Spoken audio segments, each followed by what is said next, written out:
இது ஒரு indoor plant, சிங்கோனியன்னு பேர். இதுவும் நம்ம வீட்டுக்குள்ளே வச்சுக்கலாம், செமி ஷேடோவில் வச்சுக்கலாம். கட்டிங்ஸில் வளரக்கூடியது. ஒவ்வொரு கணுவுலேயும் இந்த மாதிரி குட்டி குட்டி வேர் வரும். ஸோ இந்த மாதிரி கணு இருக்கிற பகுதியை நம்ம கட் பண்ணி எடுத்துகிட்டு நம்ம நட்டு வச்சோம் அப்படின்னா சூப்பராக தழைஞ்சி வரும். இலை பார்க்குறதுக்கு ரொம்ப அழகாக இருக்கும். இதில் நிறைய வெரைட்டி இருக்குது. இது வந்து நம்மகிட்ட இப்போ க்ரீன் கலர் ஃபுல்லாகவும் ஒயிட் கலரில் அந்த நரம்பு எல்லாமே நமக்கு ஒயிட் கலரில் இருக்கிற மாதிரி இருக்கும். இது வெயிலில் வச்சிங்க அப்படின்னா ரொம்ப வெள்ளேர்னு வரும். செமி ஷேடோவில் வச்சா கொஞ்சம் வித்தியாசமாக இருக்கும். இன்டோரில் வச்சிங்கனாலும் கொஞ்சம் வித்தியாசமாக இருக்கும்.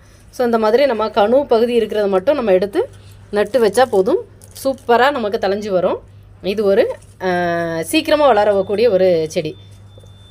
நம்ம செடியாக வைக்காமல் இந்த மாதிரி கட்டிங்ஸ் வாங்கி வச்சிங்கன்னா சீக்கிரமாக தழைஞ்சி வரும்.